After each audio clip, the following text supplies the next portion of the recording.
तो कल से लोकसभा चुनाव में वोटिंग का आगाज होगा। वोटिंग का काउंटडाउन शुरू हो चुका है। 21 राज्यों की 102 सीटों पर मतदान होना है। 21 राज्यों की 102 सीटें, जिसमें तमिलनाडु की सभी 39 सीटों पर वोट पड़ेंगे। राजस्थान की 12, यूपी की 8 सीटों पर मतदान होगा। इसके अलावा मध्य प्रदेश, उत्तराखंड की 6 सीटों पर वोटिंग होनी है।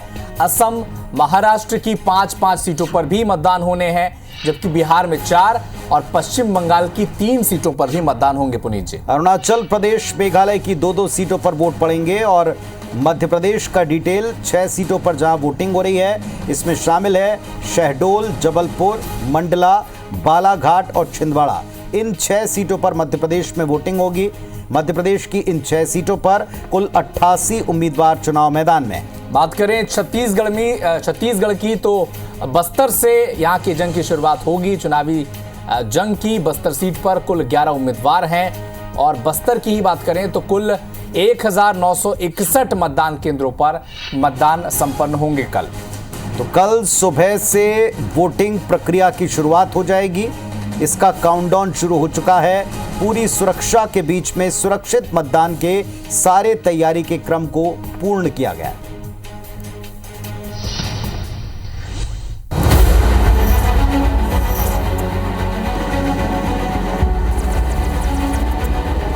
लोकसभा चुनाव के पहले चरण में 21 राज्यों की 102 सीटों पर वोटिंग होगी। पहले फेज की लड़ाई में बीजेपी के 77 और कांग्रेस के 57 प्रत्याशियों की किस्मत ईवीएम में दर्ज होगी। बाकी में गठबंधन के तहत प्रत्याशी मैदान में हैं। पहले चरण में तमिलनाडु की सभी 39, उत्तराखंड की सभी 5 सीटों पर मतदान है। मणिपुर, त्रिपुरा, अरुणाचल और मेघालय की सभी 2 सीटों पर वोटिंग होगी। मिजोरम, नागालैंड, लक्षद्वीप और पुडुचेरी की सभी 1 सीटों पर चुनाव है। फर्स्ट फेज में मध्य प्रदेश की 6 और छत्तीसगढ़ की इकलौती बस्तर सीट पर भी वोटिंग है, जबकि राजस्थान की 12, उत्तर प्रदेश की 8, महाराष्ट्र की 5, असम की 5, बिहार की 4 सीटों पर इसी चरण में मतदान होगा। चुनावी मुद्दों की बात करें तो बीजेपी ने भ्रष्टाचार, वंशवाद, संविधान और हिंदू धर्म के अपमान को लेकर विपक्षी गठबंधन इंडिया पर हमला बोला है, तो वहीं विरोधी दलों ने चुनावी बॉन्ड एजेंसियों, केंद्रीय जांच एजेंसियों के कथित दुरुपयोग, महंगाई और बेरोजगारी समेत अन्य मुद्दों पर केंद्र सरकार और बीजेपी को घेरा है।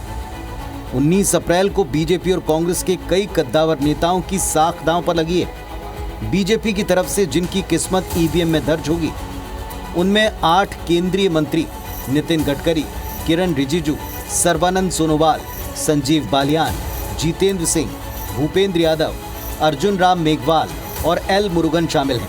इसके अलावा तेलंगाना की पूर्व राज्यपाल तमिलिसाई सौंदरराजन भी चेन्नई दक्षिण सीट से चुनाव मैदान में है। Election desk, IBC 24।